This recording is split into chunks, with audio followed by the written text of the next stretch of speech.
Et bonsoir à tous, aujourd'hui on se retrouve pour une vidéo que je prépare depuis quasi un an. Je prépare cette vidéo depuis juillet 2023 et j'ai eu beaucoup de soucis entre deux qui ont fait qu'elle n'a pas vu le jour.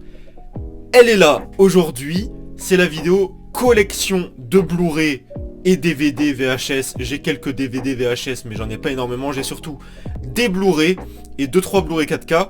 Donc on va voir ça dans cette vidéo. Donc par contre je suis désolé mais ce sera pas du tout trié de manière alphabétique comme tous les youtubeurs ciné le font. Parce que j'achète énormément de Blu-ray, tout le temps j'en achète.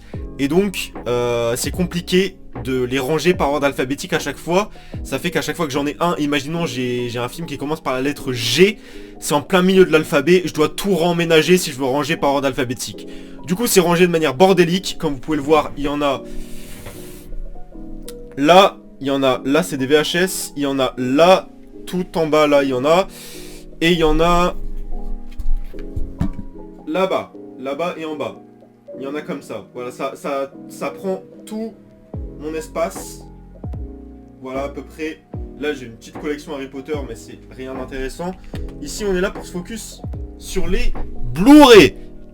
Donc je vais pas plus perdre votre temps, on va commencer de suite avec le premier Blu-ray, Mulholland Drive, qui est un chef-d'œuvre tout simplement. Alors c'est le seul David Lynch que j'ai en Blu-ray parce que j'ai commencé à collectionner les David Lynch il y a vraiment très peu de temps. Enfin à acheter du David Lynch il y a très peu de temps. Parce que c'est un réal que j'ai découvert il y a pas si longtemps que ça. Voilà, parce que c'est un réal que j'avais beaucoup envie de découvrir, notamment avec Eraserhead, Inland Empire, Elephant Man, tous ces classiques, Dune, etc. Il fallait que je le découvre et j'ai découvert donc du coup David Lynch avec Mulholland Drive en Blu-ray. Ensuite j'ai vu Inland Empire, Lost Highway, Elephant Man, Eraserhead. J'ai pas encore vu Dune et Twin Peaks parce que j'ai pas vu la série. Et voilà, mais Mulholland Drive c'est un gros chef-d'œuvre. Et Inland Empire, si vous l'avez pas vu, j'adorerais l'avoir en Blu-ray. Je sais qu'il y a une très belle édition française qui existe. Inland Empire c'est une grosse expérience de 3 heures, je vous le conseille. Mais Mulholland Drive c'est exceptionnel, ça retourne le cerveau. Franchement, merci à mon pote qui m'a suggéré ce film de l'acheter en Blu-ray, il se reconnaîtra. Second film, nous avons Donnie Darko, qui est mon film préféré. Voilà, si vous vous posez la question, mon film préféré, c'est Donnie Darko de Richard Kelly, avec Jake et Maggie Gyllenhaal, et même Patrick Swayze qui passe un petit bonjour, et Drew Barrymore qui joue le rôle d'une prof. C'est un film tout simplement exceptionnel. Pour moi, c'est la plus grosse claque que j'ai jamais eue. C'est, je pense, la seule fois ou une des rares fois où j'ai pleuré d'admiration. J'ai pas pleuré de tristesse simplement, mais j'ai pleuré vraiment de pure admiration. Et j'ai pleuré parce que je me suis dit, putain, j'ai vu un chef-d'œuvre. Et c'était exceptionnel, ça m'a retourné le cerveau et j'ai jamais vécu une expérience telle que celle-ci. Et donc, Donnie Darko, voilà, c'est un classique. En plus, là, c'est la version Director's Cut. Voilà, c'est la version Director's Cut. Donc la Director's Cut, pour ceux qui se demandent, il y a plus de contexte, en gros. Parce que dans la version cinéma, le film est assez compliqué à comprendre, alors que dans la version Director's Cut, c'est beaucoup plus facile à comprendre. Ensuite, nous avons, ça c'est culte, l'Ocean's Trilogy, donc que j'ai eu à Londres, ce coffret, qui est donc la trilogie des Oceans, et là c'est écrit Ocean's 8 Coming Soon. Je ne l'achèterai jamais, parce qu'Ocean's 8 c'est de la merde. Mais Ocean's 11 c'est tout simplement exceptionnel, voilà, un film de braquage comme on en a rarement vu. Non, c'est exceptionnel, c'est hyper intelligent, et Ocean's 11, c'était trop bien, j'ai pris mon pied de fou. Ocean's 12, il est très dur à comprendre. Alors moi, la première fois que j'ai vu Ocean's 12, j'étais perdu, je comprenais rien ce qui se passe dans le film. J'ai dû le revoir une deuxième voire troisième fois pour comprendre. Et c'est pas mon préféré. C'est pas mon préféré, c'est pas le plus fun, voilà. Alors qu'Ocean's 13, là on retourne aux bases, avec Al Pacino dans le rôle du principal antagoniste. Non, c'est génial. Le trio George Clooney, Matt Damon et Brad Pitt marche à la perfection. Et aussi toute la bande marche, les 11, ils marchent parfaitement, c'est trop bien. Ensuite, on a Chronicle, qui est le meilleur film, ou en tout cas un des meilleurs films de super-héros de ces dernières années. Voilà, c'est un énorme banger, je vous le conseille totalement. Un film de super-héros en fan footage qui dure qu'1h20 en plus, 1h25. Oui, 1h25. C'est trop bien, je vous laisse découvrir. C'est loin des Marvel, hein. C'est très loin des Marvel. C'est vraiment quelque chose de beaucoup plus auteur. Ensuite, Dunkerque de Christopher Nolan, qui est un film de guerre que je trouve vachement intéressant. Parce que c'est un film de guerre assez contemplatif. Mais en même temps, il y a beaucoup d'action. Et c'est un film que je trouve qui change particulièrement de ce que fait d'habitude Christopher Nolan. Là, on retrouve sa patte artistique, bien sûr, mais c'est un film de guerre, voilà, il y a beaucoup d'action, mais l'action arrive de manière surprenante, de manière, on s'y attend pas, quoi. Et c'est ça que je trouve très efficace dans ce film, c'est qu'il arrive à parfaitement nous faire retranscrire la dure réalité de la guerre, voilà, que c'est imprévisible et tout. Et c'est vraiment un super film. Il y a quasi pas de dialogue. Et, les personnages n'ont même pas de nom, je crois. Et c'est vraiment grandiose comme film, même si ça fait un peu guerre clean. Voilà, il n'y a pas de sang, c'est tout public. Ouais, c'est tout public. C'est vraiment film de guerre clean. En parlant de chef-d'œuvre, et je sais pas pourquoi je dis ça parce qu'on n'a pas parlé de chef-d'œuvre, mais L'Exorciste. Voilà, la version Director's Cut, Extended Director's Cut. Je suis très content d'avoir ceci. Attendez, je me gratte l'œil. L'Exorciste, voilà, pur classique. Alors quand je l'ai vu, je m'attendais pas du tout à ça. Parce qu'évidemment, L'Exorciste, on me l'a survendu. On me l'a vendu comme étant un des films les plus effrayants et qui marche toujours des décennies plus tard. Au final, je trouve pas le film spécialement effrayant, mais je le trouve très efficace dans son rythme. Il a un rythme assez lent. Et ça se base beaucoup sur les personnages, sur l'enquête, etc. Il n'y a pas beaucoup de scènes horrifiques en fait, réellement. Et tout se base plutôt sur vraiment les personnages, comment ils vont, ça va leur impacter, etc. Et le démon est juste un super antagoniste. William Friedkin. Elle repose en paix.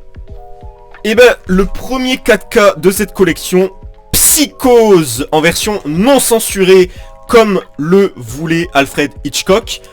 Psychose, qu'est-ce que je peux dire d'autre sur Psychose qui a pas été dit? Franchement, c'est infaisable. C'est pas mon Hitchcock préféré, cela dit. Mon Hitchcock préféré, c'est Fenêtre sur cour, que je trouve tout simplement chef-d'œuvresque. Je l'ai pas, à ma grande déception, mais j'ai vu qu'il y a un très beau steelbook 4K Fenêtre sur cour que je veux absolument. C'est le culte du culte.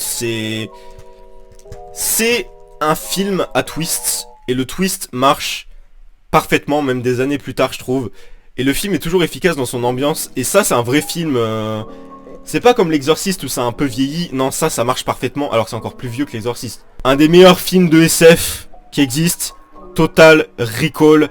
C'est juste exceptionnel. Pour les décors, pour les personnages, le design des caractères, les designs des personnages, c'est juste génial, Total Recall. Avec Schwarzy en plus. Un de ses meilleurs rôles, franchement. C'est trop bien.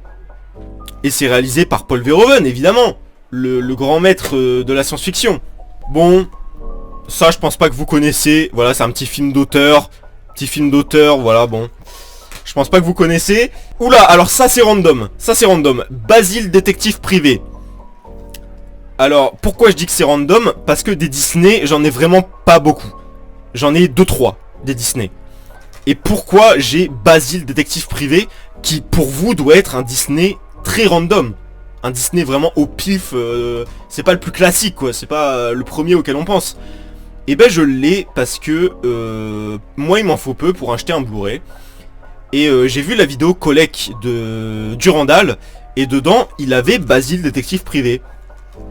Et quand j'ai vu ce film dans la vidéo de Durandal, je me suis dit, mais ce film il me dit un truc. Et en fait je l'avais vu qu'une seule fois quand j'étais petit.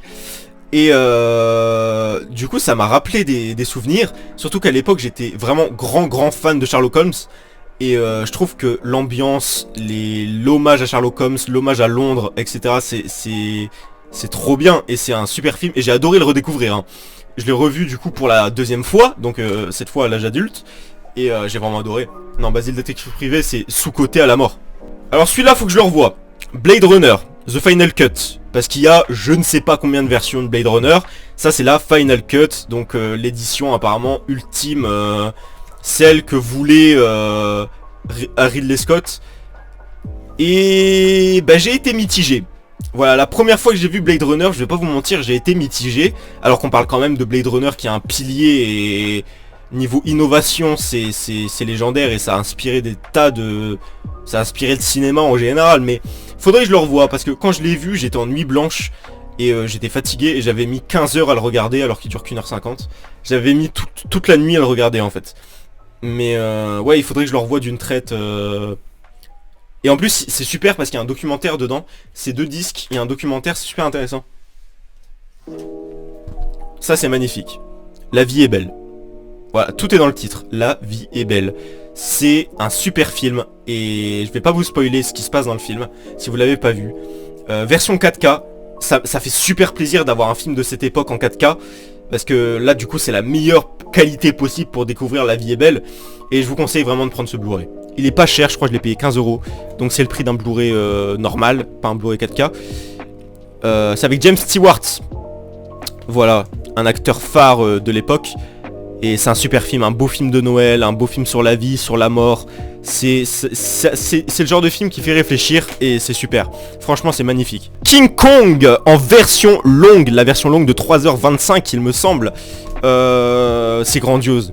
C'est grandiose, voilà, c'est loin du Monsterverse qu'on nous pond. Et d'ailleurs le Monsterverse, on va y revenir plus tard dans la vidéo collecte parce que bah, j'en ai voilà, et j'en ai parce qu'il y a le nouveau qui sort et que je les ai pas tous vus, donc je les ai pris, voilà, bon bref. King Kong, la version longue à voir absolument. Peter Jackson qui fait King Kong, il fallait le faire quoi. C'est vraiment le réal qu'il fallait pour King Kong, surtout après le Seigneur des Anneaux, etc. Là c'est un King Kong mais en mode grande fresque quoi. C'est un King Kong complet, le plus long possible. Et c'est très moderne mais en même temps ça rend bien hommage aux anciens King Kong. Et ouais, c'est très loin de la mauvaise qualité des films américains du Monsterverse qu'on se tape. Là King Kong c'est le meilleur film du Monsterverse Godzilla Kong qu'on n'a pas eu depuis des années quoi. Bon, ça aussi je pense que vous n'en avez pas entendu parler. Le Parrain, voilà, trilogie. Alors moi je suis toujours sceptique. Je sais pas si je préfère le 1 ou le 2. Je préfère pas le 3, ça c'est sûr. Le 3 il est sympa mais je l'ai trouvé pas tellement nécessaire que ça en fait.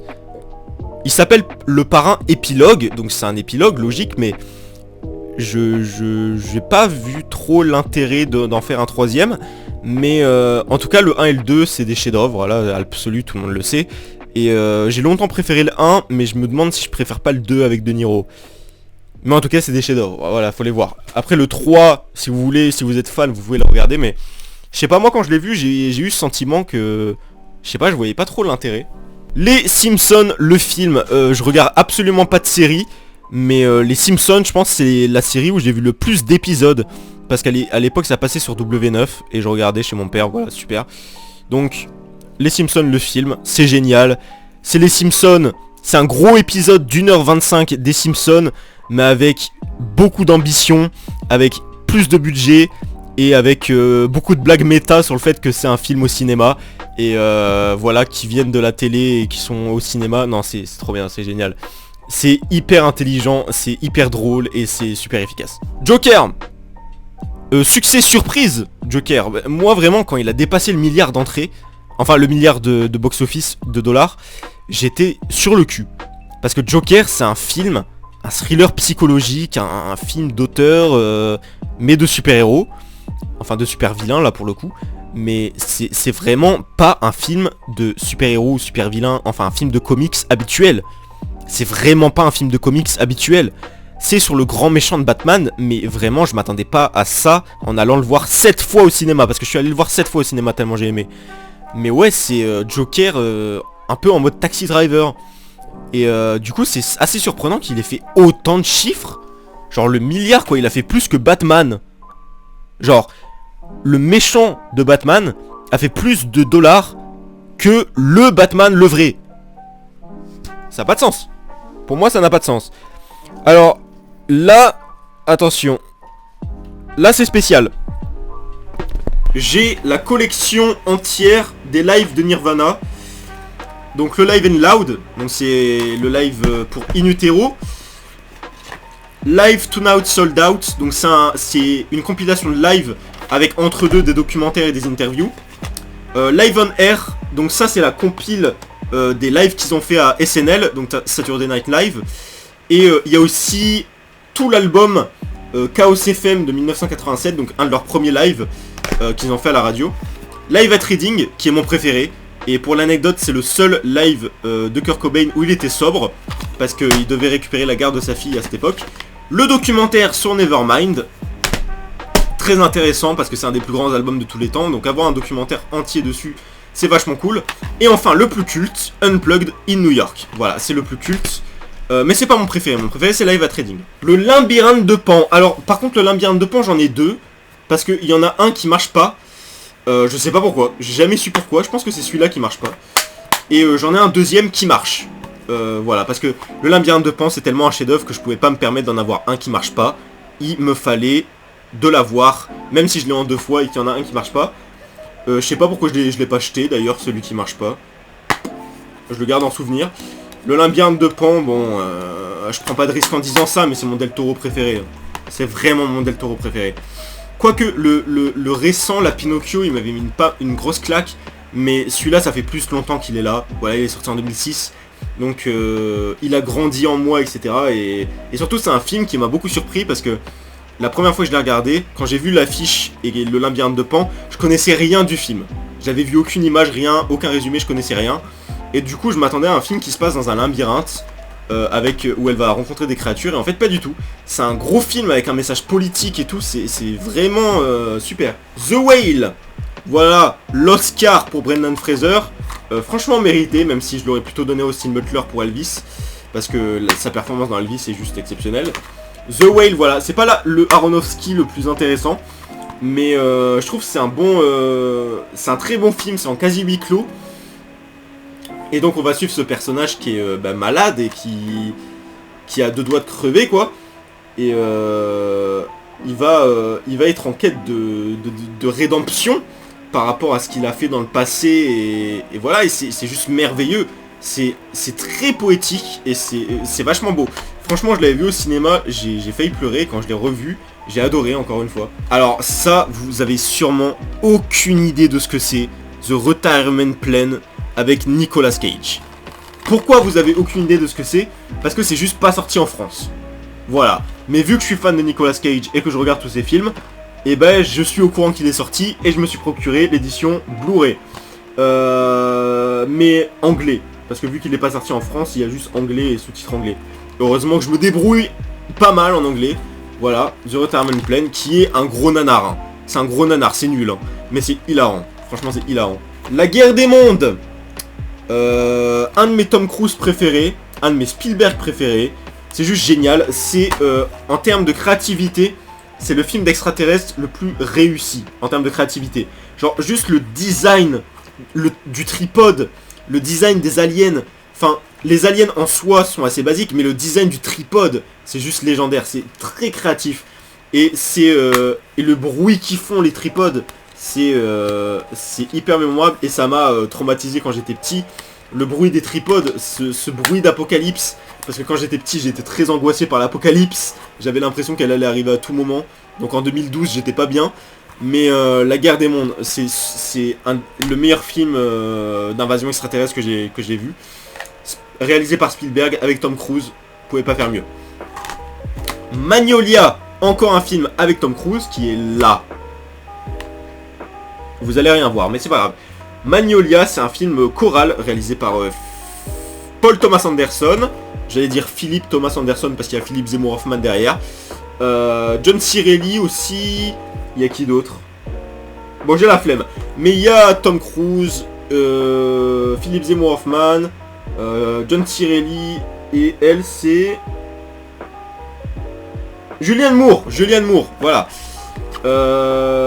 Quand je l'ai vu, j'ai pris une énorme claque. C'est un film de 3h10 qui passe en une fraction de seconde. C'est hyper émouvant sans être tire-larme.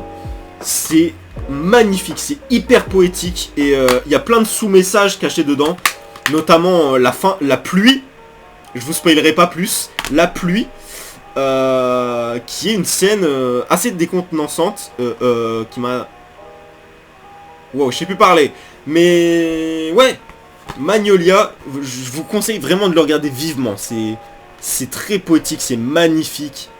Ensuite, Super 8, Super 8, qui est un film de mon enfance. Voilà, encore une fois d'invasion extraterrestre, parce que je suis passionné par ça, les invasions extraterrestres, j'adore ça, j'adore les films sur les aliens, sur les extraterrestres qui envahissent la Terre.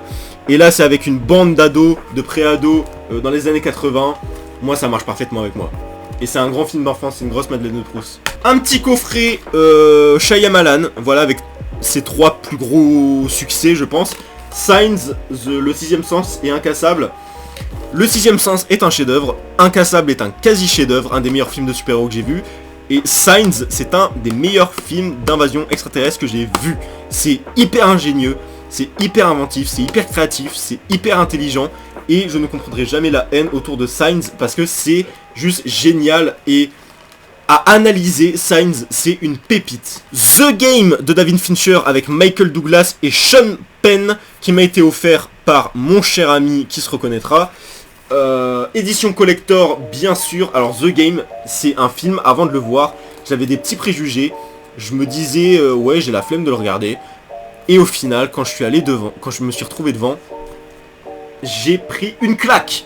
C'était trop bien. La fin, le double twist, c'était exceptionnel. Franchement, c'est un film. Déjà, j'adore les films à puzzle. Voilà, pas seulement les films à enquête. Non, les films à puzzle, les films à énigmes. J'aime beaucoup ça. Et celui-là, c'est un très excellent film d'énigmes. C'est, je pense, le meilleur que j'ai vu de film à énigmes. Parce que souvent, on met film à énigmes un peu partout. Et quand tu regardes le film, c'est pas vraiment un film à énigmes. Ça, c'en est un. J'ouvre ma porte parce qu'il y a mon chien qui veut rentrer. Mais, voilà. Oh, The Power of Love. Retour vers le futur, la trilogie de Robert Zemeckis. Produite par Spielberg. Spielberg, il sait toujours bien quoi produire. Spielberg, c'est pas seulement un excellent réalisateur, c'est un excellent producteur. Quand on va sur son Wikipédia et qu'on regarde tous les films qu'il a produits, il y a que des bangers qui lui ont rapporté des millions. Voilà, c'est un génie en niveau de production. Et Retour vers le futur, voilà, qu'est-ce que je peux dire dessus? C'est génial. Le 3 est très sous-estimé. Je trouve qu'on parle pas assez du 3. Le 3, il y a un gros travail sur les décors, un gros travail sur le côté western, mais en même temps futur. C'est vraiment hyper intéressant. Le 3 est super, et en plus, c'est le clap de fin, quoi. Parce qu'on n'a pas eu de Retour vers le futur. C'est une des sagas qui résiste à la mode des remakes, reboots, etc. Parce qu'il n'y a eu aucun autre film Retour vers le futur après le 3. Ça a clôturé et c'est hyper émouvant. Je me souviens, moi, à chaque fois que je regardais le 3 quand j'étais petit, je pleurais parce que j'allais pas revoir mes héros préférés, j'allais pas revoir Marty McFly, j'allais pas revoir Doc. J'étais dégoûté et je pleurais parce que le film était fini. Voilà. Mais c'est génial. Et en plus, la fin pour Doc, c'est génial. C'est génial, non, Retour vers le futur, c'est trop bien. Je préfère le 2. Mon préféré est le 2. Définitivement. Avec le hoverboard et tout, non, c'est classique. D'ailleurs, vous savez que le hoverboard, on le voit très peu dans le film. Voilà. On va voir un peu les VHS, parce que j'en ai là. On va voir un peu les VHS et on va vite retourner au Blu-ray. J'ai Robocop, que j'ai pas vu. Je l'ai pas encore vu. Je le garde pour plus tard. La Mouche de Cronenberg. Voilà, énorme chef-d'œuvre. Gros classique de film de monstres. Et c'est génial. Bon, ça j'en ai déjà parlé, mais j'ai Retour vers le futur 1 en cassette. E.T. E.T. l'alien le plus mignon qui existe. Les Gremlins 2, alors j'ai les Gremlins 1 en Blu-ray, on le verra plus tard, mais les Gremlins 2, je l'ai en cassette, parce qu'il y a une scène qui est différente des versions... En fait, il y a la scène dans le cinéma, vous voyez, et ben en fait, elle est modifiée dans celle-là. Il y a une scène différente, spéciale pour la VHS, qui est unique à la VHS. Du coup, je l'ai pris pour avoir cette version unique. Gotta lose, for the lose, Footloose, légendaire. Je suis pas très film comme ça, mais Footloose c'est trop bien, un film trop bien sur la libération, sur des jeunes rebelles, c'est trop bien, par la danse en plus, c'est génial. Et ça chante, ça danse. Batman de Tim Burton, qui est pas mon Batman préféré. Je le regardais énormément, je crois que j'ai fait une overdose en fait, je l'ai beaucoup trop vu, parce que quand j'étais petit j'étais fan du Joker. Et je regardais tous les œuvres, que ce soit des séries télé, animées, films, je regardais tout avec le Joker et celui-là du coup je l'ai mangé des tas de fois Et du coup, je préfère le défi. Voilà. Et on va le voir plus tard dans ma collection, le défi d'ailleurs. Bah, juste là, parce qu'il est dans ce truc. Voilà, on a changé de plan parce que là, on va arriver sur les Blu-ray qu'il y a juste ici. Je vais bouger ma chaise. Alors... Top Gun. Je regarde le retour caméra pour voir si je vous le montre bien. Top Gun 1 et Top Gun Maverick. Je préfère Maverick. Honnêtement, Top Gun, le premier, je trouve qu'il est un peu mal vieilli. J'ai trouvé un peu gnangnan. Même si je l'ai bien aimé, hein. Mais Maverick, je le trouve beaucoup mieux dans ce qu'il apporte. Je trouve que le film d'aviation comme ça devrait être plus... comme Maverick l'a fait plutôt que comme Top Gun des années 80 l'a fait, quoi.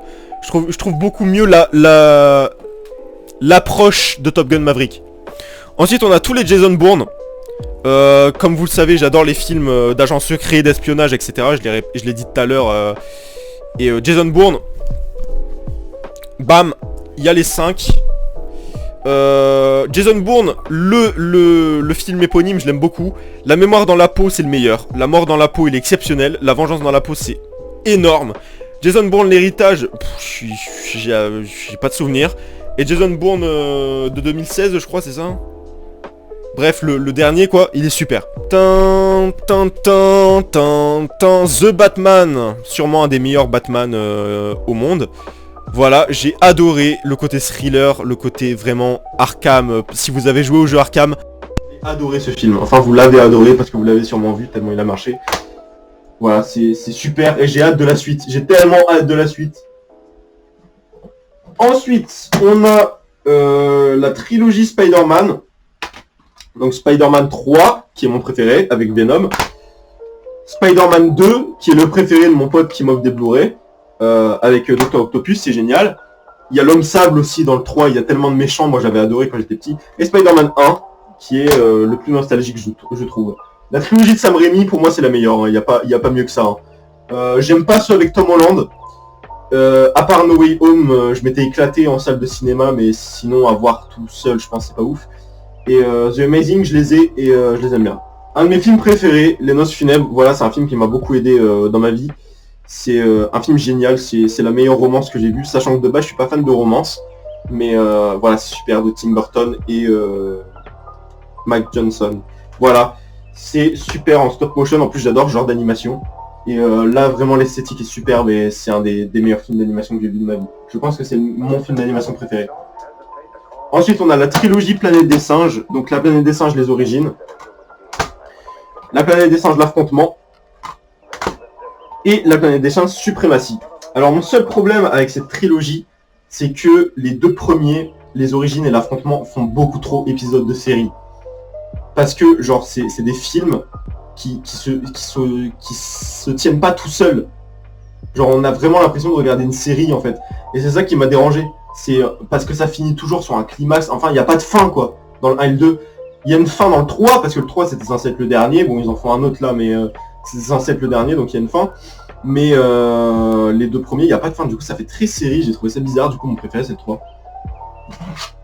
The Mask. Splendide. Voilà c'est génial. Jim Carrey.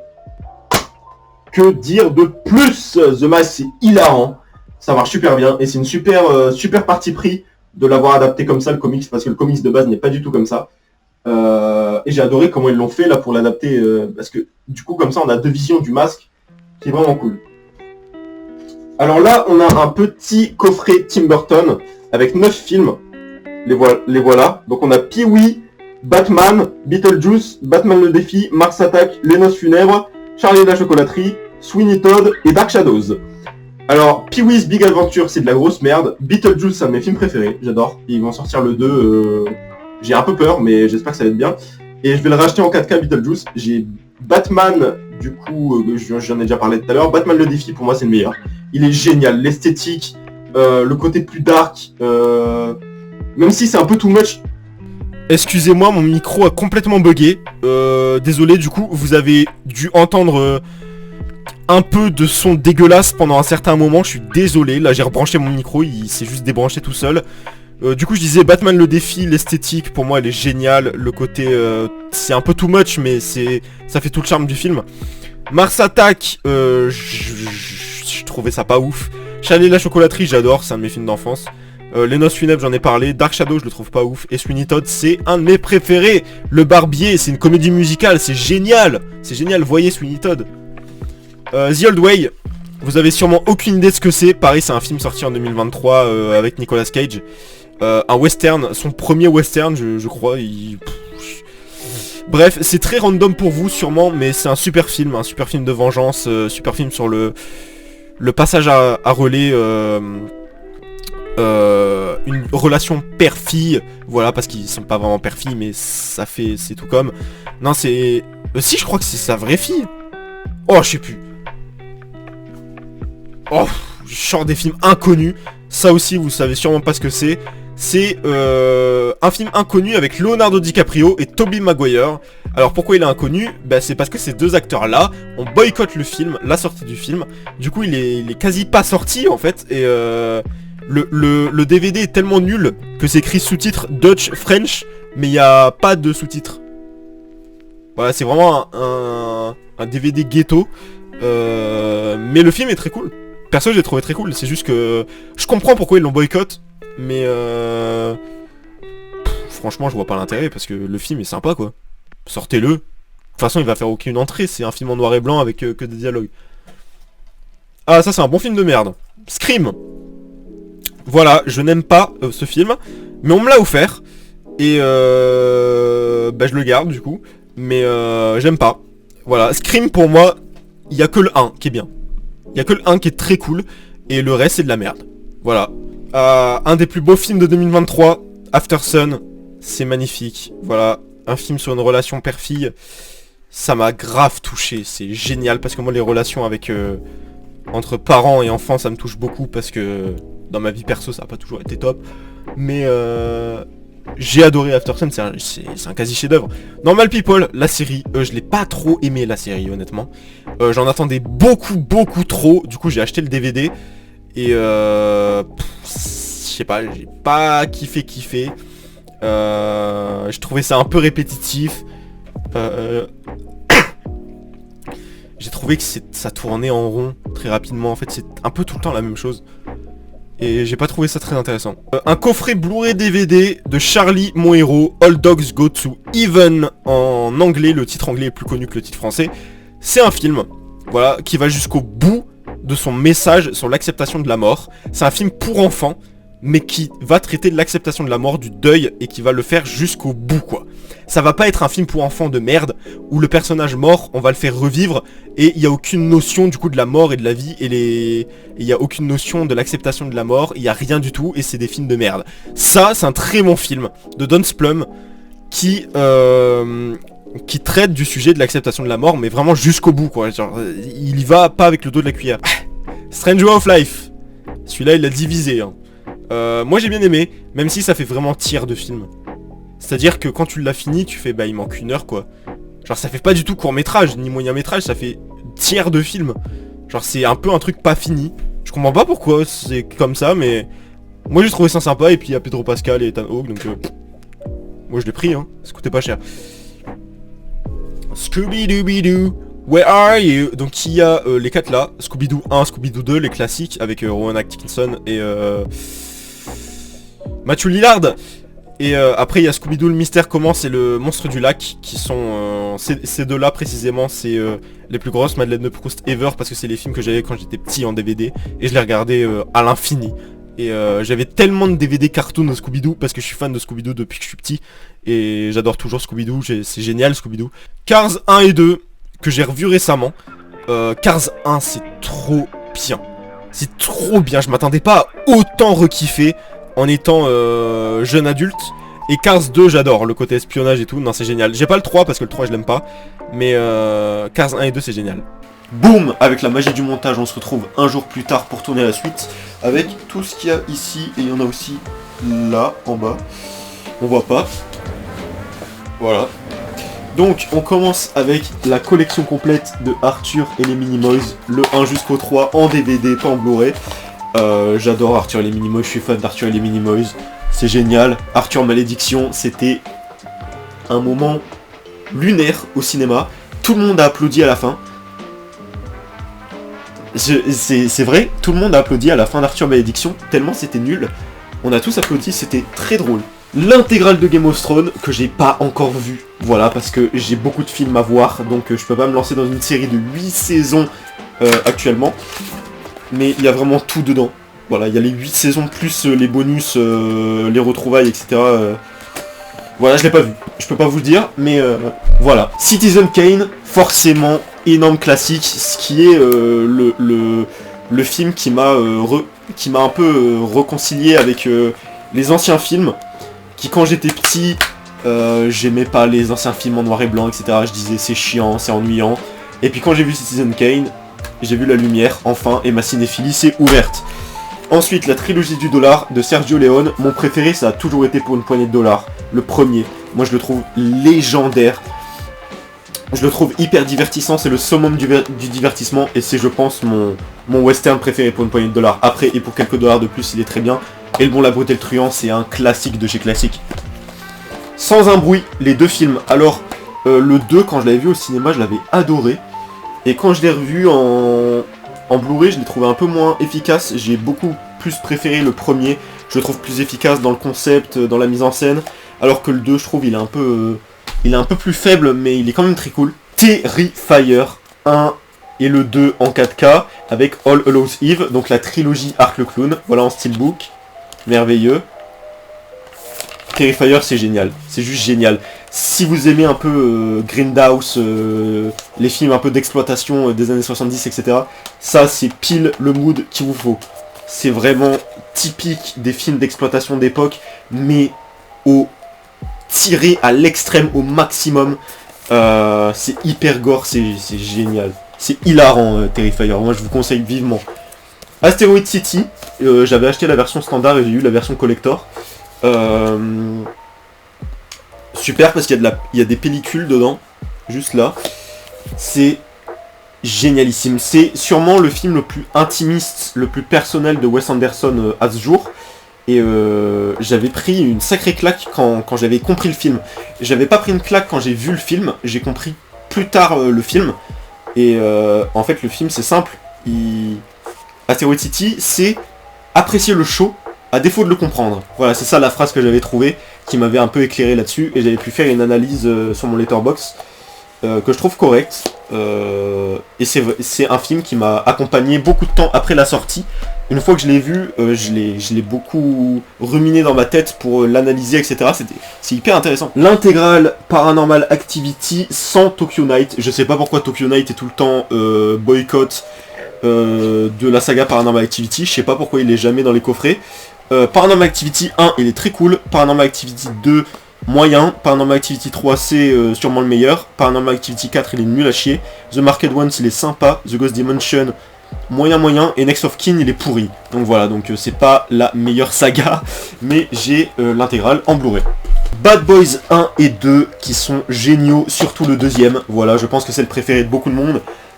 Du pur Michael Bay, du pur divertissement, et en plus c'est très drôle avec le duo Will Smith-Martin Lawrence qui marche super bien, comparé à Bad Boys for Life, qui là n'est pas Michael Bay qui veut. C'est pas terrible, c'est pas drôle. Là, je trouve l'image elle est dégueulasse en plus, genre je sais pas ce qu'ils ont foutu avec la couleur, avec l'étalonnage, mais c'est dégueulasse. Et ouais, j'aime pas. Mais je l'ai pris parce qu'il y a le 4 qui sort cette année et que le 3 je l'avais pas vu depuis sa sortie en salle, donc j'ai voulu le revoir. Dans le genre saga qui sort un nouveau film cette année, Kung Fu Panda, ils sortent le 4 fin mars, du coup je me suis pris la trilogie. Le 1 il est exceptionnel, le 2 il est très cool, très drôle, et j'aime beaucoup le plus d'ambition qu'il y a dans le 2.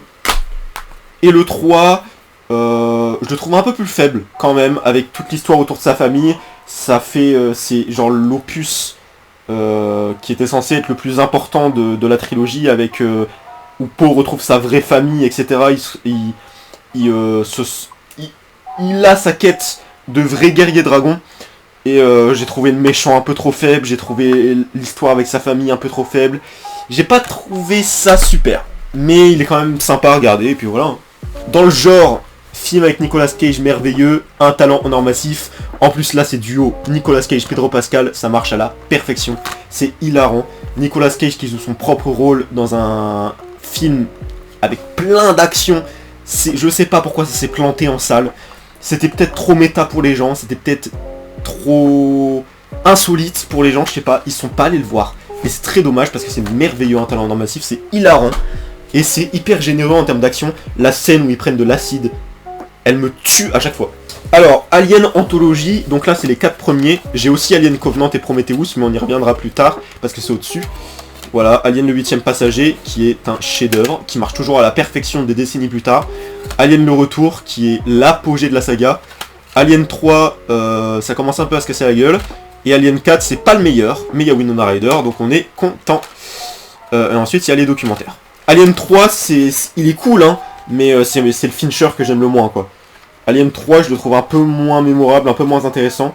Le 4, je le trouve limite plus mémorable que le 3, mais il est moins bien que le 3. Voilà, donc là, c'est une saga assez complexe. Et le coffret, il est super stylé, hein. Regardez-moi ça. Il est super stylé, le coffret. Pour ça que je l'ai pris, hein, principalement. Parce que j'adore Alien aussi, évidemment. Il y a un nouveau qui sort cette année, encore une fois, on y revient.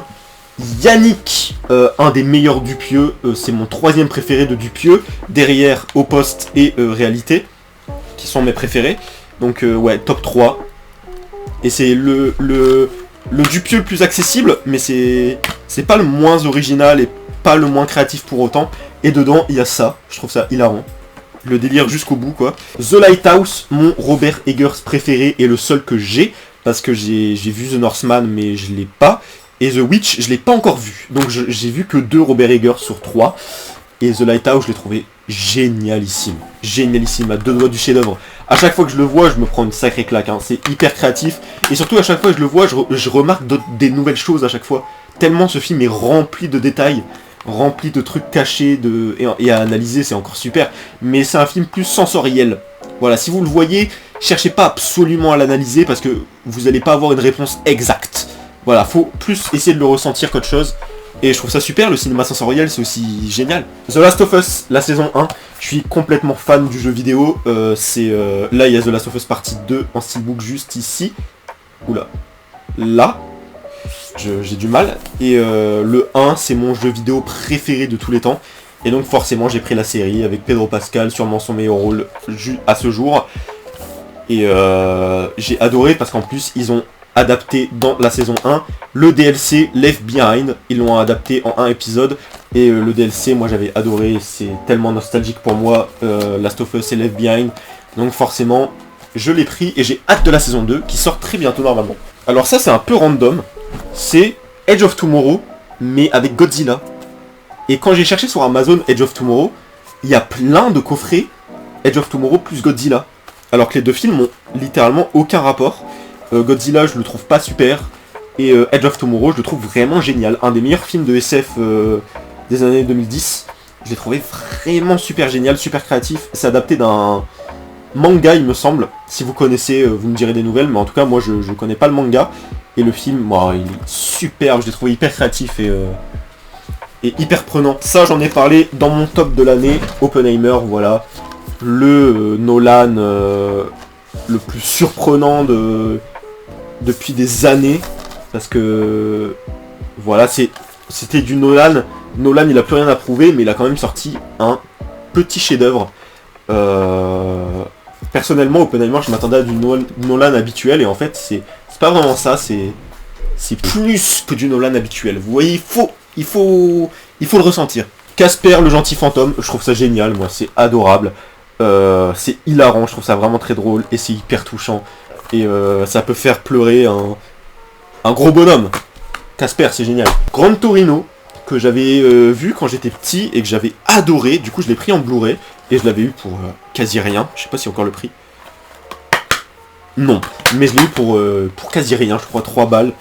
Et à revoir, c'est vraiment intéressant, mais je trouve le côté découvert de ce film est bien plus intéressant que le revisionnage, même si c'est toujours très cool à voir. Un bon Clint Eastwood et un très bon rôle de Clint Eastwood, même si c'est pas le meilleur non plus.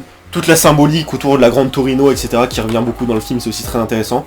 Babylon AD, alors j'ai une histoire avec ce film, c'est que Babylon AD, c'était à l'époque quand j'étais vraiment petit, ma mère s'endormait devant la télé, et moi je regardais jusqu'à des heures quand j'étais petit, je me prenais totalement pour un fou. Je regardais la télé à minuit, mais waouh, je vais être fatigué.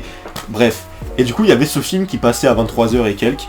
Et je l'avais regardé et j'avais adoré à mon jeune âge. Et je l'ai pris en Blu-ray du coup des années plus tard. Je l'ai pris il y a longtemps, c'est un de mes premiers Blu-ray. Et je l'ai revu enfin il y a quelques temps. C'est pas ouf.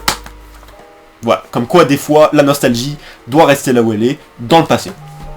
L'âge de glace, l'enfant là-dedans m'a toujours insupporté au plus haut point. Même quand j'étais tout petit et que je regardais ce film, le gosse là-dedans, il est insupportable. Et je pense que beaucoup de gens sont d'accord avec moi.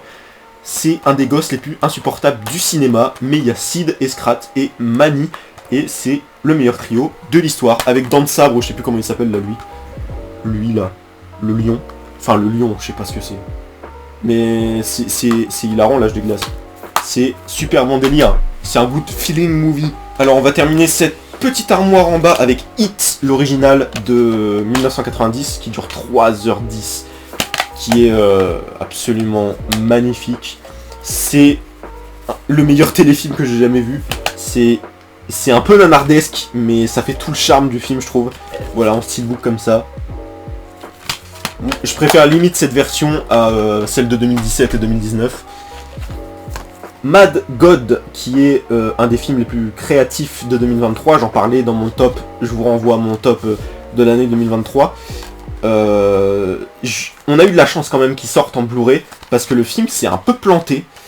Au box-office mondial et aux entrées en France, il a pas fait de chiffre du tout. Et c'est dommage parce que ce film, faut savoir que Philippe Tippett le préparait depuis les années 80, ça fait des décennies qu'il est en développement, et quand il est sorti, c'est planté. Mais heureusement, on a une super version Blu-ray, et moi qui n'avais pas pu aller le voir en salle, parce qu'il passait pas près de chez moi, en fait il a eu une promo désastreuse, et ben en fait j'ai pu le découvrir plus tard, et j'ai pris une claque excellemment énorme. Bon, encore en dessous, j'ai quelques trucs, j'ai 2 trucs dont je vais vous les montrer. Un coffret Stephen King qui m'a été offert par mon père, avec ça 1 que je trouve génial, ça 2 que je trouve cool sans plus, Dr Sleep que j'aime pas, Shining, pas la version longue, donc je le reprendrai en version longue parce que la version longue en Blu-ray est juste immense. Les Évadés qui est génial, le top 1 depuis des années sur les meilleurs films IMDb, La Ligne Verte, j'ai pris une sacrée claque, je l'avais jamais vu, je connaissais pas le film, enfin si je le connaissais mais je l'avais jamais vu, j'en connaissais rien. Et ces deux-là, je les ai pas encore vus. Mais j'ai vu le Carrie, la version remake, qui est sympa. Ensuite, on a la trilogie Star Wars, donc la trilogie originale, 4, 5, 6. Pourquoi je l'ai en VHS et pas en Blu-ray? Parce que je veux les anciens effets spéciaux, les effets spéciaux d'origine. Et pour ça, il faut la VHS, pas le Blu-ray. Deadpool 1 et 2.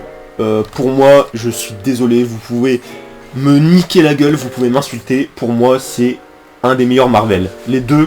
c'est 2 des meilleurs Marvel de tous les temps. J'aime pas trop le MCU, parce que les trucs cosmiques, etc., ça m'intéresse pas. Moi, je préfère les super-héros un peu de rue, voilà. Au niveau rue.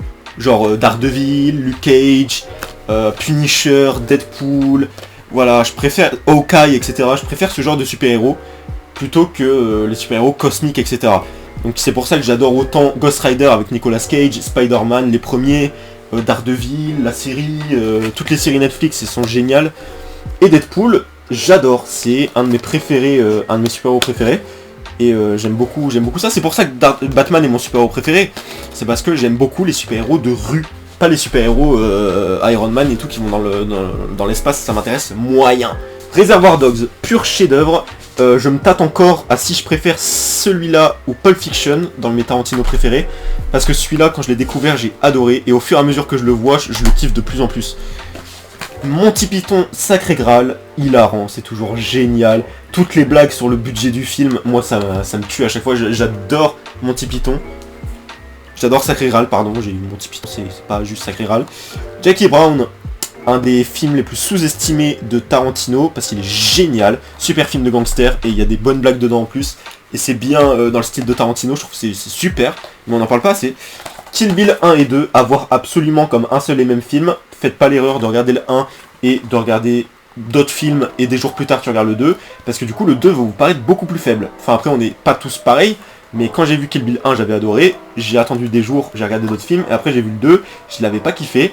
Mais quand je les ai découverts redécouvert comme un seul et même film, quand je me suis tapé les deux, d'un coup, et ben ça m'a beaucoup plus plu. Once Upon a Time in Hollywood, génial, j'ai dû le voir 3 fois pour le comprendre, mais une fois que tu le comprends, c'est merveilleux. Tout le travail sur l'ambiance de l'époque, etc., c'est génialissime. Et la scène finale, c'est une des meilleures scènes de toute la filmographie de Tarantino, et juste pour ça, chapeau. Django Unchained, encore un Tarantino, j'ai tous les Tarantino, j'ai juste pas Boulevard de la Mort en version longue, j'ai la version Grindhouse. Django, un des meilleurs westerns que j'ai jamais vu. Leonardo DiCaprio qui arrive au bout d'1 heure de film, mais qui est tellement légendaire. Christophe Waltz aussi, énorme dans le rôle. Jamie Foxx, c'est sûrement son meilleur rôle, le rôle de sa vie. Les 8 salopards, qui est mon 3e Tarantino préféré, qui se base principalement sur les dialogues, c'est en quasi huis clos, à part au début du film, c'est en huis clos total. Et c'est légendaire, le niveau de dialogue, là c'est Tarantino, c'est un pro des dialogues, mais avec les 8 salopards, il s'est vraiment défoulé et ça se ressent absolument. Les experts, réalisé par Quentin Tarantino, je l'ai acheté juste pour ça, c'est un double épisode, pas très mémorable, hein, c'est pas très intéressant, même pour un fan de Tarantino, bah en vrai c'est tellement télévisé qu'on reconnaît pas vraiment la patte de Tarantino. Sleepy Hollow, un des meilleurs Tim Burton, avec Christina Ricci et Johnny Depp. Voilà, le cavalier sans tête, c'est un pur classique. Blowout, mon De Palma préféré personnellement, je l'ai découvert avec mon ami qui est super fan de Palma, qui est son réal préféré, et là avec John Travolta, Nancy Allen, super film, un de mes films préférés. Super thriller, Hitchcockien coquin. 1917, j'avais pris une claque quand je l'avais vu au cinéma, j'adore Sam Mendes. Et là c'est un super récit sur la guerre, sur la première guerre mondiale. C'est absolument génialissime. Venom, alors je le trouve hyper chiant, je sais pas pourquoi je l'ai, mais je l'ai et j'aime pas spécialement. Voilà. Ça, la version de 2017 que j'ai en Blu-ray, je l'ai aussi en DVD dans mon coffret Stephen King que je vous ai montré, que je trouve absolument génial, je trouve les gamins génial et je trouve que la bande marche super bien. Moi, un film avec des gosses qui se passe dans les années 80, ça marche à chaque fois. Les 2 Amazing Spider-Man que j'adore, surtout le deuxième. Voilà, je sais que c'est contraire à tout ce que pense tout le monde, parce que les gens détestent en général le 2, ce que je comprends pas vraiment pourquoi, parce que je le trouve vraiment génial, je trouve que c'est une bonne suite au premier. Moi je les adore, les Amazing, je trouve que c'est dommage qu'il n'y ait pas eu un 3ème pour clore le tout, parce que ça teasait, The Amazing Spider-Man 2, il teasait à la fin. Mais bon, ça a pas fait le succès escompté, donc il n'y a pas eu de suite, mais il est de retour dans No Way Home, quand même. L'étrange Noël de Mr. Jack, c'est marrant parce que c'est écrit le chef-d'œuvre de Tim Burton, alors que c'est pas lui qui l'a fait, mais Henry Selick. Tim Burton a juste produit et écrit le poème de base. Voilà, parce que de base, l'étrange Noël de Mr. Jack, c'est un poème en livre, à images, et il a écrit ça, et il a produit le film, mais c'est pas lui qui a fait le scénario, c'est pas lui qui a réalisé le film, ni rien, donc voilà. C'est un peu rabaisseur de dire le chef-d'œuvre de Tim Burton, mais c'est un chef-d'œuvre quand même, chef-d'œuvre de l'animation, un de mes films préférés au monde, et c'est génial. À voir pendant les saisons et même hors saison, ça marche à tous les coups. Super Disney, un des meilleurs Disney, parce que je suis pas très fan de Disney, comme vous l'avez vu, j'ai pas beaucoup de Disney, mais celui-là, génial. 127 heures, sûrement mon film préféré en huis clos, enfin je sais pas si on peut appeler ça huis clos, mais c'est mon film préféré où il y a un mec qui est coincé à un endroit et qu'on est coincé avec lui pendant tout le film. Voilà, 127 heures, génial, 6 nominations aux Oscars dont meilleur film, totalement mérité. Horton, c'est un peu random, c'est pas le meilleur film d'animation du monde, c'est par le studio qui a fait L'Âge de Glace. Je trouve ça marrant, je trouve ça rigolo, Horton, c'est sympa. Et on voit pas tellement l'éléphant joué par Jim Carrey, enfin Danny Boone en VF mais Jim Carrey en VO. Parce qu'on est beaucoup dans le monde Whoville, je crois, je sais plus comment ça s'appelle. Non, Whoville c'est dans le Grinch. Tintin, 3 épisodes de Tintin, voilà, c'est random. Wall-E, mon Pixar préféré, c'est merveilleux, c'est hyper émouvant. C'est le Pixar, je trouve, avec le plus gros sous-message. Parce que Pixar, ils ont eu souvent à l'époque, bon plus trop maintenant, mais il y avait un côté, dans le même film, il y avait un côté pour les enfants, un côté pour les adultes. Et du coup ça plaisait autant aux adultes qu'aux enfants. Maintenant c'est beaucoup moins le cas, c'est beaucoup plus axé enfants sans trop mettre de sous-message, ce qui est assez dommage. Mais Wall-E c'est le paroxysme de ce genre de choses. Justice League c'est totalement pourri, voilà, il me faudrait la Snyder Cut, mais ça c'est pourri. Je l'ai parce qu'à l'époque je collectionnais tous les films du DCU, parce que je suis fan de DC. Et du coup j'avais pris celui-là, mais totalement à chier. Bon, La Reine des Neiges 1 et 2, que dire de plus. J'adore le 1. Le 2, je l'avais vu au cinéma et je l'ai vu après. C'est pas génial, mais le 1, je l'adore. Je trouve ça, même si les musiques sont cultes maintenant, mais je trouve les musiques un peu moins intéressantes que dans les autres Disney par exemple. Gravity en 3D, voilà, encore un film en huis clos, enfin un film où un personnage est coincé quelque part pendant tout le film, en Blu-ray 3D, mais j'ai pas de télé 3D ni de Blu lecteur 3D. Mais j'adorerais le voir en 3D parce que même en 2D c'est à couper le souffle, hein. C'est génial, les effets spéciaux sont super. Batman vs Superman avec la version longue qui sauve absolument le film. La version courte je l'ai vue qu'une fois au cinéma et maintenant je regarde que la version longue parce qu'elle est géniale. La version de plus de 3 heures c'est absolument merveilleux. Et Man of Steel, je crois que c'est mon film du DCU préféré. J'avais fait un classement à l'époque, je crois que c'est mon préféré Man of Steel parce qu'il est chef-d'œuvre, c'est le meilleur Superman qu'on a jamais eu. Les Affranchis de Scorsese, absolu classique de Scorsese. Voilà, que dire de plus, c'est merveilleux, j'adore les films de gangsters, et là c'est sûrement un des meilleurs. Seven, le meilleur thriller que j'ai jamais vu. Voilà, c'est pas très original de dire ça, mais c'est juste le cas quoi. Seven, c'est le meilleur thriller que j'ai jamais vu. David Fincher au top, son meilleur film.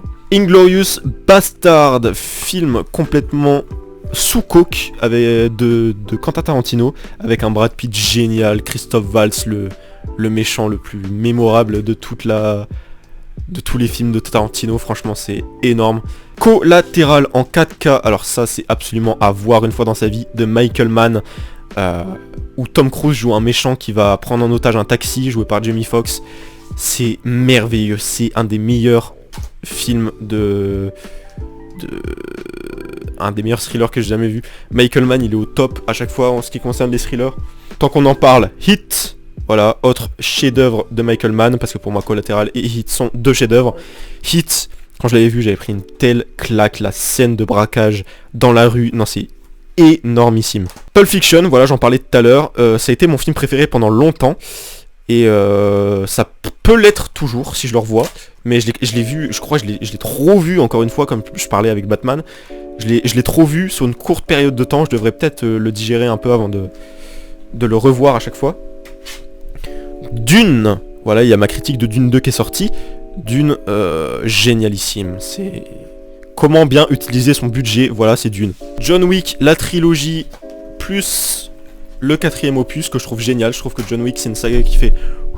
À part le 3 qui est un peu moins bien, le 1 est génial, le 2 est encore mieux et le 4 est super. C'est génial. Je trouve que c'est le genre de saga un peu à la Mission Impossible où avant de les voir j'avais des petits préjugés comme c'est juste des films d'action un peu classiques, etc. Et en fait c'est hyper intelligent, hyper bien mis en scène et c'est un défouloir pas possible, c'est génial. Scarface de De Palma qui est absolument chef-d'œuvre de film de gangster. Que dire de plus sur Scarface qui n'a pas déjà été dit, je ne sais pas. The Revenant de Alejandro González Iñárritu. Quand j'arriverai à prononcer son nom, j'aurai 1 million d'euros sur mon compte en banque.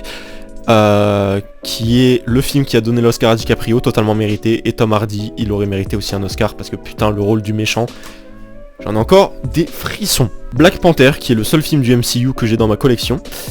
Parce que j'adore le personnage dans les comics et j'avais plutôt bien aimé le film. Et Black Panther c'est un de mes super-héros préférés, donc j'ai beaucoup aimé comment ils l'ont fait en film, et du coup je l'ai pris directement. Le Seigneur des Anneaux dans la version qu'il faut, c'est-à-dire la nouvelle version longue, parce que les anciens masters étaient un peu dégueulasses, et là c'est la nouvelle, toute nouvelle, donc elle est vraiment très très cool. Et les versions longues sont limite indispensables, à part dans le 1 où il y a 30 minutes de générique, du coup il n'y a pas trop de trucs en plus.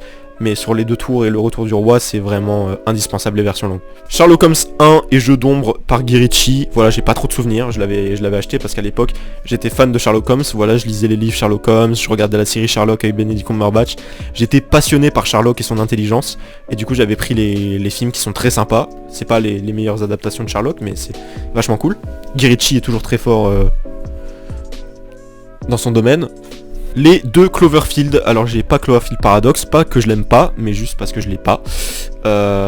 Cloverfield 1 c'est le meilleur fan footage que j'ai jamais vu, et Ten Cloverfield Lane c'est un des meilleurs huis clos que j'ai jamais vu. Franchement Cloverfield c'est une saga, j'espère qu'ils vont en sortir un autre, parce qu'il y a encore tellement de lore à explorer dans Cloverfield qui est génial et sans réponse.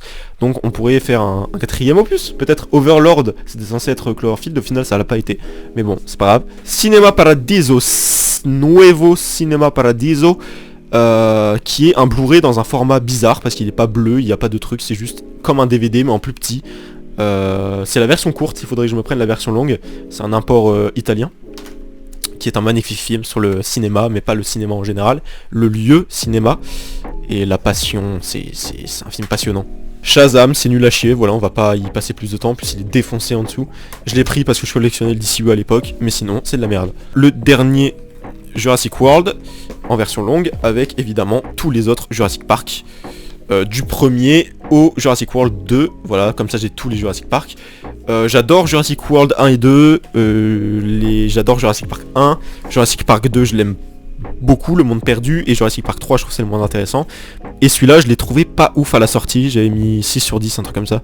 Il y a juste le passage, enfin à partir du moment où ils sont dans le parc, ça devient très cool, mais sinon c'est très long à commencer, c'est un peu dommage. Et j'ai toujours pas vu la version longue en Blu-ray du coup. Yo, petit changement de plan, vous allez me voir un peu de bas, mais c'est parce que c'est pour avoir accès aux films qui sont là. Ed Wood, un des meilleurs Tim Burton, sûrement dans le top 5, qui est magnifique, génial, très intimiste par Tim Burton, sur la carrière de Ed Wood, qui est une carrière désastreuse dans l'histoire du cinéma, mais qui est très passionnante à suivre. District 9, le meilleur Neil Blomkamp, voilà, je trouve qu'il a pas fait mieux depuis, même si Chappie était très très cool. Elysium, j'en ai pas trop de souvenirs. Gran Turismo, pardon, c'était sympa, et j'ai pas vu le Evil, là, je sais plus comment il s'appelle. Une nuit en enfer, par Robert Rodriguez, avec Tarantino et George Clooney. C'est génial, c'est le meilleur rôle de George Clooney. Quand la première fois que je l'ai vu, je m'attendais à un film de gangster, comme j'en mangeais plein à l'époque, et ça m'a pris de court. Si vous connaissez rien sur le film, je vous conseille de sauter sans vous renseigner. Ça risque de vous surprendre énormément. Boys Afraid, voilà, j'en ai parlé dans mon top 2023, un de mes films préférés, dans les mentions honorables, qui est un film complètement barré, très drôle, et ça dure 3 heures en plus, c'est un gros festival, je trouve ça très drôle et très flippant en même temps. Spider-Man Into the Spider-Verse et Across the Spider-Verse, qui sont juste géniaux, voilà, ça c'est pas une surprise, ils sont géniaux. Across the Spider-Verse c'était une grosse claque au cinéma, je m'attendais pas à autant de cette suite, parce que je l'attendais beaucoup, mais j'en attendais pas autant quoi, avec autant d'ambition. Le 2 est vraiment à voir et à mettre dans un musée. Skinamarink, The House, qui est mon film préféré de 2023, j'en ai parlé dans ma vidéo top 2023, qui est le film le plus créatif de 2023 pour moi, un des films d'horreur les plus créatifs, un de mes films d'horreur préférés, et ça faisait longtemps qu'on n'avait pas eu un film d'horreur d'une aussi grande qualité. Donc voilà, film très expérimental, je vous conseille d'y jeter un coup d'œil. Alors là on en parlait, Gremlins 1 en Blu-ray, les Goonies, l'aventure intérieure et le géant de fer. Le géant de fer c'est hyper émouvant, c'est génial. C'est un film iconique. Gremlins 1, en l'ayant revu à l'âge adulte, ça me plaît un peu moins que quand j'étais petit, mais c'est quand même sympa. Les Goonies, c'est un absolu classique, c'est absolument majestueux. L'aventure, génial, un des meilleurs films d'aventure qui existe. Et l'aventure intérieure, c'est hilarant, j'avais adoré. Pig, le rôle le plus émouvant de Nicolas Cage que vous pouvez voir, je pense, en tout cas dans les années récentes. C'est génial, je l'avais pas découvert au cinéma alors qu'il est sorti en 2021. Donc il n'y a pas si longtemps, mais je l'ai découvert plus tard dans un marathon Nicolas Cage quand j'ai commencé à vraiment devenir fan de lui. Et c'est hyper émouvant, c'est magistral, c'est une des meilleures performances de Nicolas Cage depuis très longtemps. Et je suis content qu'il revienne sur le devant de la scène en retournant au cinéma légèrement. Grindhouse, j'en parlais tout à l'heure, c'est un gros classique et un gros hommage au film d'exploitation des années 70. Donc avec Boulevard de la Mort et Planète Terreur, avec entre deux des trailers réalisés par des grands réals. Et il y a Nicolas Cage qui fait d'ailleurs un caméo dans un des trailers. Pour moi c'est totalement génial. Grindhouse c'est pur défouloir, c'est absolument génial. Et pour ceux qui n'ont pas connu, parce que les cinémas Grindhouse c'était uniquement aux États-Unis à l'époque, donc pour quelqu'un comme moi qui n'a pas connu, l'ambiance est parfaitement retranscrite, t'as vraiment l'impression d'être dans un cinéma d'exploitation de l'époque. Babylone, mon deuxième film préféré de 2023. qui est techniquement sorti en 2022, mais en France c'est sorti en 2023. Voilà, le monument de Damien Chazelle, voilà, que dire de plus. C'est un chef-d'œuvre, je l'ai revu au cinéma en plus en début d'année là, parce qu'il est ressorti. Donc c'était absolument génial. Tonnerre sous les tropiques dans la version Director's Cut, avec tous les trailers, plein de scènes en plus. C'est hilarant, Ben Stiller au sommet de son art, Robert Downey Jr., rôle très controversé, mais personnellement je trouve ça hilarant. On a tous les Missions Impossibles, donc les 5 premiers, du 1 à Rogue Nation, le Fallout, et le dernier, Dead Reckoning partie 1. Pareil, Mission Impossible, je trouve, à part le 2, c'est une saga d'action qui peut paraître rien comme ça quand on la connaît pas, qui peut paraître juste de films d'action classiques, clichés, etc. Et qui en fait est des films d'action très intelligents, qui montent en qualité au fur et à mesure. Le 3 est sûrement mon préféré. Non, c'est le 1 avec De Palma. La saison 1 et 2 de The Mandalorian, voilà, qui est ma série préférée Star Wars, sûrement ma série préférée de Disney+. C'est une des meilleures œuvres de Star Wars qui existent, sûrement dans le top 3 après la trilogie et peut-être Rogue One ou la prélogie, je sais pas. La prélogie je l'aime beaucoup. La menace fantôme c'est un de mes premiers DVD. Tous les Transformers, j'ai Rise of the Beast aussi que je vais vous montrer dans quelques secondes. J'adore la saga de Michael Bay de Transformers, j'adore toute la saga de Michael Bay. Bumblebee c'est de la merde et ça c'est une très bonne surprise. Comme quoi n'est pas Michael Bay qui veut, mais ça peut être très efficace. 300, un des Zack Snyder les plus intéressants à voir je trouve. C'est son esthétique vraiment poussée à fond. 300 c'est un des films de Spartiate les plus étranges. C'est vraiment très très bien et hyper divertissant. Forrest Gump que j'ai découvert très tard dans ma vie.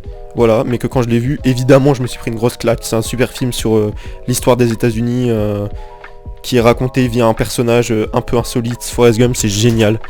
Un des meilleurs rôles de Tom Hanks. Ninja Turtle, Teenage Mutant Ninja Turtle, Mutant Mayhem ou Teenage Years en français. Un film beaucoup trop comparé à Spider-Man. Pas à juste titre, perso. Je trouve que c'est un film qui a sa propre esthétique. Je le trouve giga bien. C'est drôle et l'animation est superbe. Et je comprends pas spécialement la comparaison avec Spider-Man. Le documentaire sur Kurt Cobain, Montage of Heck, qui est absolument génial. Il y a tout ce qu'il faut là-dedans, si vous voulez savoir.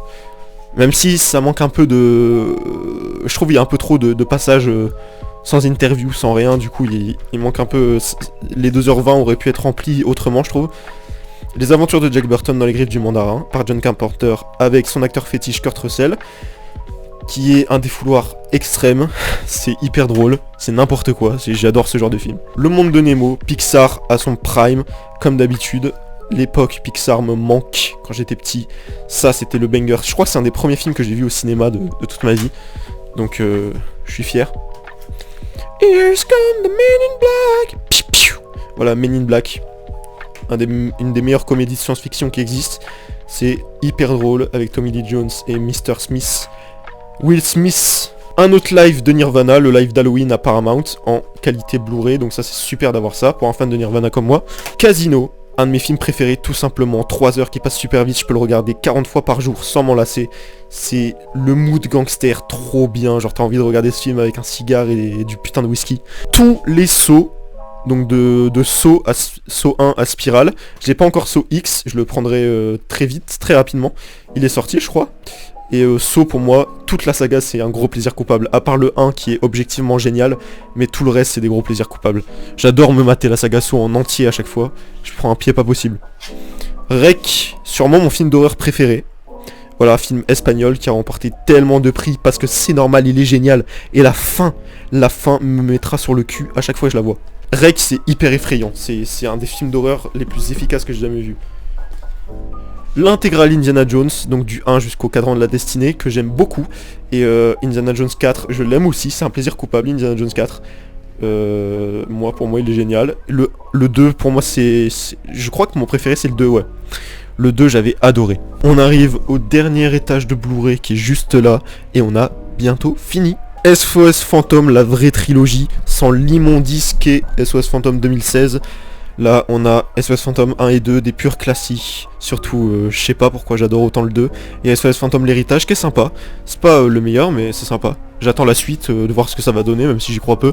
Zombie ou Dawn of the Dead, le classique de George Romero, qui a beaucoup vieilli quand même, on va pas se mentir, mais qui est toujours sympa à regarder et intéressant dans le thème cinéma de genre. Harry Potter, l'intégrale, forcément, la saga de mon enfance. Moi j'ai grandi avec ça, j'ai eu la chance de découvrir avec ça, de grandir avec ça. Pas comme certains aigris qui aiment bien mettre des mauvaises notes et haïr pour rien Harry Potter, ce que je comprendrai jamais.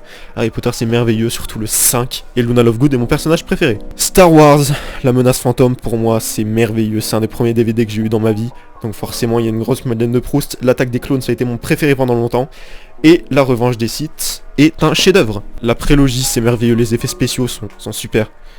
Jaws, les dents de la mer, bon la pochette est dégueulasse, j'avais commandé la pochette normale, je sais pas pourquoi j'ai eu cette merde. Mais les dents de la mer, toujours aussi efficace des années plus tard, je l'ai découvert très tard, mais c'est merveilleux, un des meilleurs films de monstres qui existe, et c'est hyper efficace, tout le passage sur le bateau, ça m'avait pris de court, j'avais adoré. The Fabelmans, le film biopic sur Spielberg, par Spielberg, absolument à voir, qui est un petit chef-d'œuvre, totalement c'est merveilleux, c'est le film le plus intime de Tim Burton, de Steven Spielberg du coup, donc légendaire. C'est hyper beau The Fabelmans, je pourrais le voir des dizaines de fois, les performances sont géniales, tout est génial. Mad Max, l'anthologie, donc du 1 au Fury Road. J'ai jamais été fan de Mad Max en général, j'aime beaucoup surtout Fury Road, voilà, comme tout le monde. Mais Mad Max 1, 2, 3, je sais pas, je ne vois pas la lumière, je les trouve pas... je les trouve bien, mais Fury Road c'est quand même un niveau au-dessus.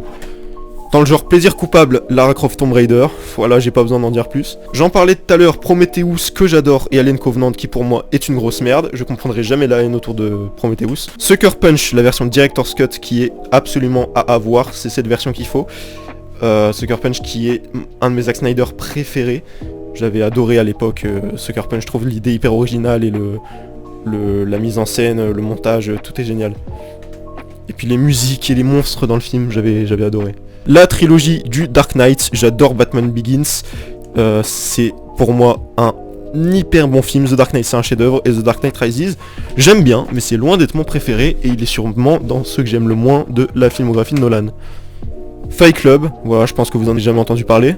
La trilogie Matrix Revolution est absolument merveilleux, je prendrai jamais le 4 qui pue la merde. Mais Matrix 1 c'est un chef d'œuvre, Matrix 2 il est très cool, et Matrix 3 c'est un chef d'œuvre. Je m'en fous, Matrix Révolution c'est un chef d'œuvre. Interstellar, voilà, je fais pas partie de ceux qui haïssent le film juste pour avoir une personnalité.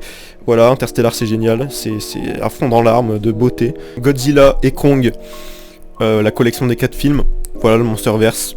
Godzilla 1 il est sympa sans plus, Kong Skull Island il est chiant à mourir, Godzilla 2 je comprends même pas l'intérêt de faire un film Godzilla sans Godzilla, donc niquez vos mères. Et Godzilla vs Kong c'est hyper divertissant, hyper drôle, et j'adore Godzilla vs Kong parce que c'est complètement con et j'adore ça. La trilogie Hellboy, le 3ème est une merde sans nom, le 2 je l'aime moyennement et le 1 j'adore. Hellboy c'est typiquement le genre de super-héros de rue comme j'aime bien, donc j'adore. Le Hobbit version longue, qui est génial, j'ai pas lu le Seigneur des Anneaux mais j'ai lu le Hobbit, et du coup qu'ils aient fait une trilogie entière dessus en version longue, je trouve ça hyper intéressant de lire le livre et d'ensuite voir ce qu'ils ont fait avec la trilogie. Très très cool, c'est pas aussi bien que le Seigneur des Anneaux mais ça reste assez intéressant. Willy's Wonderland, le film qui me rend le plus heureux sur Terre, avec Nicolas Cage, un gros nanar plagiat de Five Nights at Freddy's, Nicolas Cage a aucune ligne de texte, c'est génial. Hyper drôle, hyper généreux, je trouve ça génial, les musiques sont complètement connes, j'adore. Le Labyrinthe de Pan, mais la version pas cassée cette fois. Sin City, mon Rodriguez préféré, voilà, je le trouve parfait. Sin City c'est génial, l'ambiance et tout, c'est incroyable. Le noir et blanc avec rouge sélectionné, comme dirait Columbine. 2001, l'Odyssée de l'espace, à avoir absolument dans sa collection de cinéphiles, voilà, qui est un pur classique, énorme chef-d'œuvre. La fin surtout, c'est génial. Toute la deuxième partie du film en fait est hyper intéressante, et c'est ce qui a fait le charme de ce film. Et enfin, on finit avec la collection entière de Pirates des Caraïbes. Le 1 est un chef-d'œuvre. Merde, attends, le 1 est un chef-d'œuvre.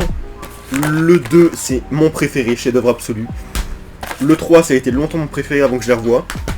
Le 4 j'aime pas trop, et le 5 c'est de la merde. Et ben voilà, ce sera tout pour la vidéo collect. Il y en aura d'autres, sûrement dans 1 an ou plus de temps, quand ma collection s'agrandira et que j'aurai beaucoup de choses à vous montrer de nouveau. Et ça m'a fait hyper plaisir de faire cette vidéo que je préparais depuis juillet 2023. Donc voilà, elle est là pour vous. Dites-moi ce que vous en avez pensé en commentaire, et nous on se retrouve très bientôt pour de nouvelles vidéos. Ciao!